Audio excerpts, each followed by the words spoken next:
요즘 우리는 수요집회를 통해서 사도들이 교회를 위해서 기도한 내용들 살펴보면서 우리가 교회를 위해서 기도할 때 무엇을 위해서 기도해야 되는지 지금 공부해 가고 있습니다. 오늘은 교회를 위해서 우리가 기본적이면서 절대적으로 필요한 기도, 그것이 무엇인지에 대해서 좀 공부하도록 하겠습니다. 그 기도는 한마디로 말하면 이 성령의 나타남과 능력으로 우리 교회가 이끌려 가기를 구하는 그런 기도다라고 말할 수가 있습니다. 우리가 왜 이러한 기도를 드려야 되는지 잠깐 말씀 살펴보도록 하겠습니다. 우리가 특별히 교회를 위해서 기도할 때 기본적으로 항상 성령님이 교회 가운데 나타나 주시고 그 성령의 능력에 의해서 교회가 이끌려가기를 기도해야 되냐면 그 이유가 바로 이 교회가 성령의 강림으로 시작이 됐기 때문에 그렇습니다. 이 교회는 본격적으로 이 성령의 강림과 더불어 시작이 되었습니다. 우리 한번 고린도전서 12장 13절 말씀 함께 읽어볼까요? 자, 시작. 우리가 유대인이나 헬라인이나 종이나 자유인이나 다 한 성령으로 침례를 받아 한 몸이 되었고 또 다 한 성령을 마시게 하셨느니라. 이 교회는 유대인도 아니고 이방인도 아니고 그리스도 안에서 새롭게 지어진 제3의 존재죠. 이 그리스도 안에서 지어진 제3의 존재 이 교회는 동일하게 한 성령으로 침례를 받아 한 성령을 이렇게 마시게 되었습니다. 자, 이 침례라는 말이 무슨 뜻이죠? 침례라는 말은 잠겼다는 뜻입니다. 옛날 광야를 지나간 이스라엘 사람들이 광야에서 침례를 받았다라고 고린도전서 10장의 사도 바울이 표현했습니다. 물론 이제 이 구약의 이스라엘은 광야 교회 그냥 교회의 한 모형으로 그냥 이렇게 샘플이 보여진 존재이지 진짜 성경에서 말하는 교회는 아니죠. 교회의 그 모형이 되었기 때문에 그들도 이제 침례를 받았다 이렇게 말씀하고 있는데, 자, 이스라엘 백성들이 어디서 어떻게 침례를 받았습니까? 우리는 이제 그 홍해를 생각하시는데 홍해가 아니고요. 그들이 구름 아래 있었잖아요. 구름 아래. 그러니까 이 침례란 말은 잠겼다라는 뜻이고 이 잠겼다라는 말을 다시 말하면 덮였다라고 해요. 덮였다. 그러니까 우리가 한 성령으로 침례를 받아 이 말씀은요. 우리가 지금 모두 한 성령에 덮여 있다 이렇게 말씀드리죠. 그러니까 자, 성령이 오순절날 마가의 다락방에 강림하셨잖아요. 이 강림하실 때 어떠한 일이 일어났습니까? 그때 성령이 그 온 방 안에 가득했다 이렇게 표현. 온 방 안에 가득했다. 그러니까 온 방 안을 가득 채웠다는 것은 거기에 모인 사람들 전부를 덮었다는 거예요. 그러니까 그 이스라엘 백성들이 구름 아래 있었던 것처럼 이 교회는 한 성령 아래 지금 있는 것입니다. 우리는 지금 성령에 덮여 있는 거예요. 이것이 성령의 침례입니다. 지금 오순절 주의자들이 범하는 실수 가운데 뭐가 있냐면 그들은 예수 그리스도를 믿고 물로 침례를 받았어도 성령 침례를 받아야 된다 이렇게 강조를 합니다. 그래가지고 이제 잘못된 형제님들 계십니다. 마치 별도로 어떤 성령의 침례를 따로 받아야 되는 줄 알아요. 그렇지 않습니다. 우리가 예수 그리스도를 믿고 구원을 받고 이 교회 가운데 주님 안에 들어오게 되잖아요. 그러면 그 사람은 이미 성령의 침례를 받은 사람이다 말할 수가 있어요. 왜냐하면 이 성령의 그런 성령의 그 성령 아래 들어온 사람이 되기 때문에 그런 것입니다. 자, 오순절날 마가의 다락방에 성령님 임하고 성령이 성도들을 통해서 나타났을 때 그 광경을 지켜보던 수많은 유대인들이 이 베드로의 전하는 메시지를 듣고 구원을 받습니다. 그때 약 3천 명이 침례를 받는데 그들이 어디에서 어떻게 침례를 받았는지는 오늘 좀 약간 의문스럽더라고요. 이 3천 명을 어디에서 이렇게 침례를 주게 됐어요. 그게 중요한 게 아니라 좌우지간. 그 사도 바울이 뭐라고 하냐면 이제 너희가 예수 그리스도 이제 믿으면 너희가 이제 죄 사함을 받고 성령을 선물로 받는다. 이렇게 메시지를 전했거든요. 자, 그 메시지를 듣고 많은 사람이 믿고 침례를 받았습니다. 근데 그들에게 방언이 나타났다. 그렇게 기록되어 있잖아요. 그렇죠? 그러니까 이 방언이 이제 일종의 표적처럼 나타나는 겁니다. 그러니까 처음 성령이 강림했을 때 그때 방언이 성령 받은 사람에게 나타났죠. 두 번째 어디서 나타났어요? 이 사마리아 사람들이 복음을 받았어요. 그러니까 이제 먼저는 이스라엘 사람 유대인들에게 성령이 임했다는 표로 방언이 나왔고, 다음에 사마리아, 그 다음에 어디서 나와요? 이 골넬료 집에 복음이 전파됐을 때 그때 성령이 임하시잖아요. 그때 그들이 방언합니다. 그러니까 방언은 표적적인 것이었어요. 그러니까 유대인에게 내리신 성령님, 그리고 사마리아 사람들에게 임하신 성령님, 이방인들에게 임한 성령이 똑같은 성령이다. 이걸 나타내 주는 거예요. 성령 받았다고 다 방언하는 게 아닙니다. 그리고 이제 19장에서 그 침례 요한의 제자들에게 바울이 복음을 전하고 안수했을 때 성령이 그들에게 임하죠. 그때 그들이 방언을 말합니다. 그러니까 그 베드로가 전해서 베드로가 복음을 전해서 구원받고 성령을 받은 사람이나 이 바울이 복음을 전해서 성령을 받은 사람이나 그들이 받은 성령이 똑같은 것이다. 이거를 표하기 위해서 방언이 표적처럼 나타나는 것입니다. 근데 뭐 성령 침례를 따로 받을 것처럼, 또 성령 받으면 다 방언하는 것처럼, 방언을 못하는 사람은 뭐 성령 못 받은 사람, 이렇게 취급하는 것은 이거는 비성경적입니다. 우리는 한 성령 아래에 있습니다. 그리고 한 성령을 마셨습니다. 성령이 마가의 다락방에 모인 그 성도들 위에 임하고, 이 성령이 여러 갈래로 갈라져 가지고 각 사람 위에 임했다고 그랬어요. 그리고 그들이 성령으로 충만했다고 말하고 있어요. 여기서 고린도서 12장 13절에서는 그것을 또 이렇게 표현합니다. 한 성령을 마셨다.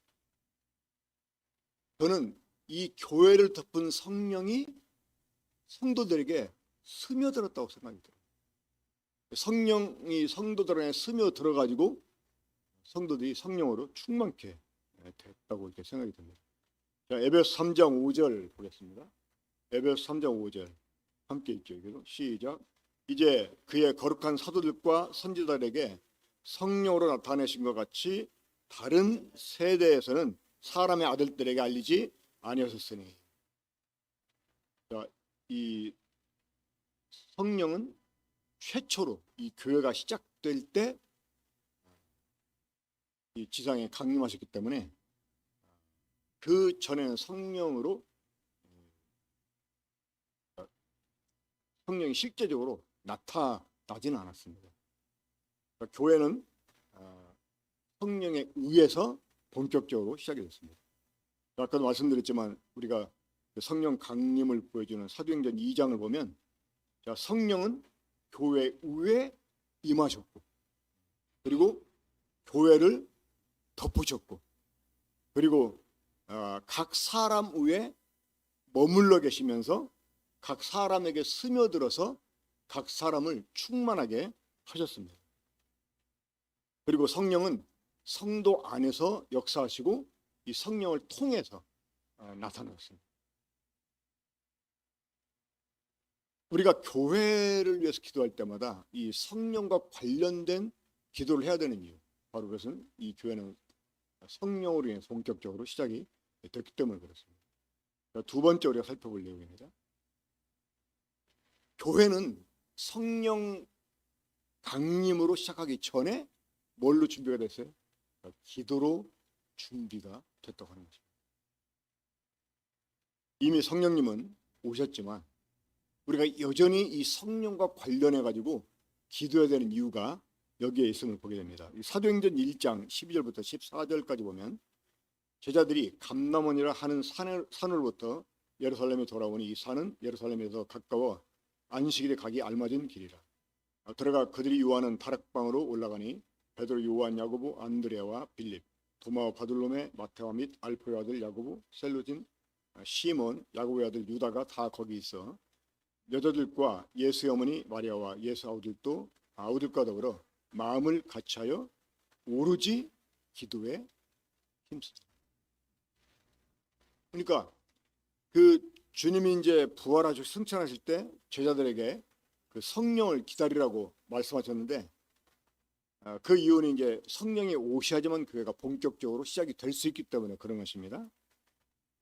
자, 이 제자들은 그러한 주님 말씀을 듣고 이 성령이 오실 때까지 함께 모여서 계속 기도하기 힘을 썼어요. 어떠한 기도였을까? 이 부분에 대해서는 제가 시간 말씀드리지 않겠습니다. 하지만 이 주님이 하신 약속의 말씀을 그들이 듣고 그 성령이 오실 때까지 한 일이 어떤 일이었느냐? 바로 기도하는 일이었다고 합니다. 성령을 기다리시면서 기도하는 일이었다는 거예요. 왜? 성령이 오시지 않으면, 성령이 시작하게 하지 아니하면 교회는 시작될 수 없기 때문에 그런 것입니다. 우리 군포 중북교회도 그래서 이미 시작은 됐지만, 이미 성령님은 지상에 강림하셨지만 여전히 이 교회가 성령으로 인해서 뭐든지 시작되고 성령으로 인해서 뭐든지 진행되기 위해서 우리가 기도를 해야 돼요. 어떤 일보다, 그래서 이 기도보다 앞서서는 안 될 거라고 생각을 합니다. 자, 사실 이 성령은 제3위 하나님이십니다. 하지만 이 성령을 가리켜서 성경은 여러 가지 표현을 합니다. 하나는 하나님의 영으로, 또 하나는 그리스도의 영으로, 또 진리의 영으로. 그래서 이 성령은 삼위 하나님이시지만 때로는 성령님으로 지칭될 때도 있지만 하나님의 영, 그리스도의 영으로 이렇게 표현이 되고, 제2위 하나님, 우리 주님도 마찬가지죠. 우리 주님도 물론 우리 주님은 성령님보다는 더 독립적인 이름으로 많이 이제 표현이 됐지만 하나님의 본체, 아니면 본체 형상 이런 식으로 또 지칭되기도 했습니다. 자, 이 삼위일체 하나님은요 서로 내재하세요. 상호 내재하신다. 그래서 뭐 삼위일체 말할 때 상호 내재설 이런 표현하는데, 그 아버지가 아들 안에 있고 아버지가 아들 안에 있고 또 성령도 아들 안에, 또 그 성령을 아버지의 영, 그리스도의 영 이렇게 표현하는 이유가 서로 이 삼위일체 하나님이 내재하고 계시기 때문에 그래요. 서로 내재하고 계시고. 그러니까 교회는 그리스도의 몸이기 때문에 누가 계셔야 됩니까? 당연히 그리스도가 계셔야 되겠죠. 하지만 실제로 지금 그리스도는 어디 계십니까? 하늘에 계십니다. 자, 우리 안에 주님이 계신다고 할 때, 내 안에 주님이 사신다고 할 때 실제는 누가 사시는 거예요? 바로 그리스도의 영이 사시는 것입니다. 빌립보서 2장 13절에서도 너희 안에 행하시는 하나님이시니, 하지만 실제 누가 행하세요? 바로 하나님의 영, 성령님이 행하시는 거죠. 그러니까 이 성령님과 관련해 가지고 우리 교회는 늘 기본적으로 그리고 항상 절대적으로 기도를 해야 됩니다. 요한복음 14장 19절 또 20절 보면 우리 주님이 이렇게 말씀하셨어요. 조금 있으면 세상은 다시 나를 보지 못할 것이로되 너희는 나를 보리니 이는 내가 살아있고 너희도 살아있겠습니다. 그날에는 내가 아버지 안에, 너희가 내 안에, 내가 너희 안에 있는 것을 너희가 알리라. 그러니까 주님은 승천하실 거지만 이내 제자들에게 돌아올 것을 말씀하셨어요. 그러니까 주님이 실제로 우리에게 돌아오셨잖아요. 그러죠? 제자들에게 어떻게? 성령. 그러니까 승천하신 주님이 다시 제자들에게 인해 돌아오신다고, 또 그들과 함께 거하신다고 했는데 그것은 어떻게? 성령으로 거하시는 것입니다. 주님만 아니라 아버지도 마찬가지예요. 요한복음 14장 24절에 보면 예수께서 대답하여 이르시되 사람이 나를 사랑하면 내 말을 지키리니 내 아버지께서 그를 사랑하실 것이요 우리가 그에게 가서 거처를 그와 함께 하리라. 그러니까 아버지가 주님 말씀을 지키는 사람들과 함께 거처를 함께 하신대요. 거처. 어떻게 우리에게 하나님이 거하고 계십니까? 성령. 그러니까 이 성령이 없이는 하나님이 계신 거 아니고 주님이 계신 거 아니고 교회는 시작될 수도 없었어요. 그러니까 성령이 없이는 교회 말할 수가 없습니다. 그렇기 때문에 우리가 이 성령과 관계에 대해서 늘 기도를 해야 됩니다. 세 번째 살펴볼 부분은 이미 교회 위에 임하셔서 교회를 덮고 모든 성도들에게 스며들어서 성도들을 충만케 했던 이 성령님은 이 기도를 통해서 계속해서 이 성도들에게 충만함을 공급하신다는 것입니다. 우리 사도행전 4장 31절 보겠습니다. 한번 함께 읽겠습니다. 시작. 빌기를 다음에 모인 곳이 진동하더니 우리가 다 성령이 충만하여 담대히 하나님 말씀을 전하니라.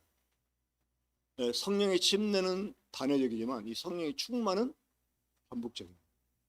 그리고 어떨 때는 계속되는 거예요.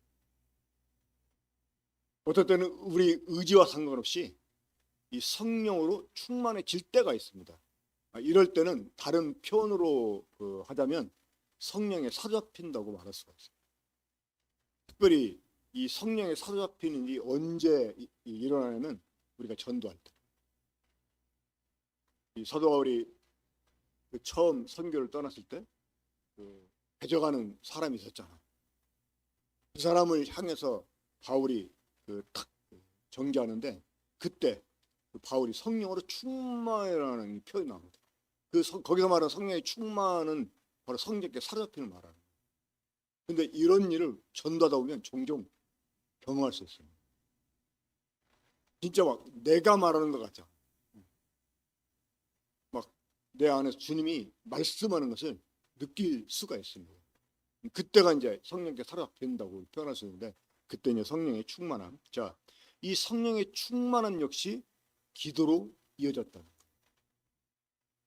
우리가 성령의 충만을 위해서도 기도해야 됩니다. 자, 이 교회에서 사람을 세울 때 역시 조건이 무엇이었습니까? 성령이 충만함. 사도행전 6장 3절과 6절을 보면 성령과 지혜가 충만한 사람 7을 천거하라고 사도들이 말합니다. 그렇게 이제 천거된 사람들 7을 선택을 해가지고 기도하면서 그들에게 안수합니다. 교회에서 사람을 세우는 조건, 나이 보고 하는 것도 아니고 재능 보고 하는 것도 아니고 학력 보고 하는 것도 아니고 그 사람의 사회적 역량을 보고 하는 게 아니라 이 성령의 충만. 이게 만약에 교회에서 안 되면 교회는 부패하게 되죠. 이 강단에서 말씀을 전하는 일도 마찬가지입니다. 똑똑하고 많이 배웠다고 하는 게 아니라 이 성령으로 충만한 사람이 사실은 강단을 사용을 해요. 왜? 지혜의 말씀, 지식의 말씀 이런 은사를 가진 사람들이 주로 강단에서 사역을 해야 되잖아요. 근데 이런 은사들이 누구로부터 옵니까? 성령으로부터 오잖아요. 그래서 이 성령으로 충만한 사람들이 교회에서 세워지길 위해서 우리가 기도해야 되고, 자, 전도 역시 우리가 성령으로 해야 되죠. 이 고린도전서 2장 4절을 보면 내 말과 내 전도함이 설득력 있는 지혜의 말로 하지 아니하고 다만 성령의 나타나심과 능력으로 하요. 제가 지난번 분당 집회 갔을 때 사실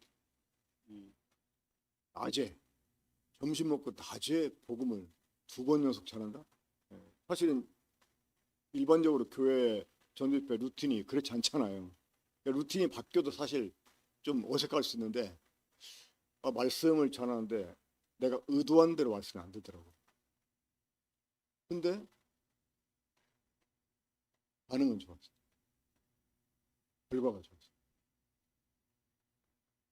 근데 이제 일주 쉬고 다음에 고려대 가서 신앙 세미나 또 거기도 마찬가지로 하루에 2시간씩 했는데 이 첫날 너무나 힘들었어. 개별적으로. 끝나고 나서 사람들 이렇게 반응은 좋았다고 하지만 상당히 그러니까 이 전도라는 것이 경험으로 하는 게 아니고요. 이게 지식으로 하는 게 아니에요. 정말 성령이 나타나는 것과 능력이 절대적으로 필요한 것을 보는 거예요. 그러니까 제가 의도한 대로 안 됐다고 생각을 했는데 오히려 반응은 더 이렇게 좋았어요. 84살 먹은 할머니가 딸을 따라와서 교회라는 데를 처음 왔는데 반응을 보면, 얼굴 보면 알아듣는 것 같지 않은데 끝나고 물어보면 다 알아들었대. 다음날도 그렇고. 근데 그 다음날 집에 가서 딸한테 이렇게 표현하더랍니다. 내 속에 마치 들어왔다 나간 사람처럼 얘기를 하더라는 거예요. 그러니까 성령님 역사하신 거죠. 저는 물어보면서도 그냥 이분이 그냥 예의상 다 알아들었다고 말하는구나 그렇게 생각을 했는데 정말 그게 아니었더라고요. 그러니까 이 전도는 뭐 알기도 알아야지만 아는 것과 경험보다 이 성령님의 나타남과 능력이 절대적으로 필요한 것을 보여요. 사도행전 5장 29절부터 32절까지 보면 베드로와 사도들이 대답하여 이르되 사람보다 하나님께 순종하는 것이 마땅하니라. 너희가 나무에 달아 죽인 예수를 우리 조상의 하나님이 살리시고 이스라엘에게 회개함과 죄사함을 주시려고 그를 오른손으로 높이사 임금과 구주로 삼으셨느니라. 우리는 이 일의 증인이요 하나님이 자기에게 순종하는 사람들에게 주신 성령도 그러하니라. 그러니까 이 전도는 우리만 하는 게 아니라 성령님이 함께 하신다는 거예요. 내가 증거할 때 성령님이 함께 증거하신다는 거예요. 그래서 이 전도를 위해서 우리가 성령의 나타남과 능력을 위해서 기도를 해야 됩니다. 사도행 6장 10절 보면 스테반이 전도할 때도 마찬가지입니다. 지혜와 성령으로 말함을 그들이 능히 당하지 못합니다. 그러니까 지혜로만 말한 게 아니라 성령으로 말했다고. 성령을 의지해서 전도하다 보면 속으로 혼자 기도할 때가 많습니다. 그 사람이 뭔가 이렇게 물으면 주님 이때 어떻게 대답해야 됩니까? 주님이 직접 나를 통해 사람에게 말씀해 주십시오. 이 사람을 아시는 주님이 정말 나를 통해서 직접 말씀해 주시라고 이렇게 계속 묵도하면서 복음을 전해요. 개인 상담할 때도 그렇고. 그러니까 지혜와 성령으로 말함을 그들이 능히 당하리라.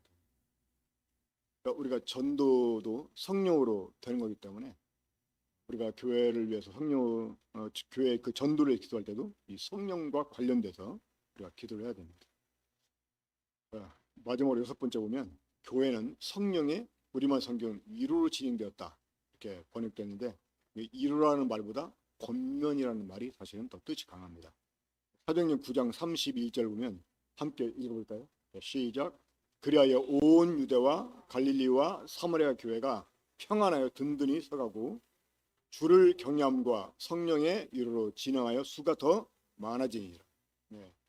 아까도 말씀드렸지만 위로라고 번역된 헬러 파라클레시스는 권면의 뜻이 더 강합니다. 우리 교회는 이 성령의 권면에 귀를 기울이고 민감하게 반응하는 이런 교회가 되어야 됩니다. 이러한 일을 위해서 우리가 기도를 해야 됩니다. 제가 지금까지 언급해드린 이러한 이유들 때문에 우리는 교회를 위해서 기도할 때마다 이 성령님의 주관하심 그리고 인도하심, 충만하심 그리고 역사하심을 위해서 끊임없이 기도를 해야 됩니다. 여기 나와 있는 권면 한번 읽어볼까요? 올려주시죠. 함께 거기 따옴표 되는데 읽어보죠. 시작. 기도는 성령의 통로이며 성령 충만은 기도의 열매이다. 초대교회는 기도로 준비됐고 성령 강림으로 시작하여 성령 충만함으로 자라났다. 우리가 성령과 관련해서 교회를 위해서 늘 기본적으로 우리가 기도를 해야 됩니다. 이런 이유들 때문에. 저희 질문 보시고 우리 함께 토의를 통해서 우리가 구체적으로 성령과 관련 교회를 위해서 어떤 부분 기도할지 함께 의지하는 시간 가졌으면 좋겠습니다. 기도와 마치겠습니다. 주님 말씀을 주신 것 감사를 드립니다. 이후에 있을 그룹 기도 또한 성령님께 의탁하오니 성령이 각 사람 가운데 두루 운행하여 주셔서 저희들이 이 성령 관련돼서 정말 특별히 우리 교회 성도들 개개인을 위해서 기도할 때 어떤 내용을 위해서 기도해야 될지 주님이 가르쳐 주시고 우리가 그렇게 기도의 제물을 주님 앞에 또 드려지게 되기 원합니다. 이렇게 이 모든 남은 시간 의탁드리옵고 주 예수 그리스도로 기도합니다.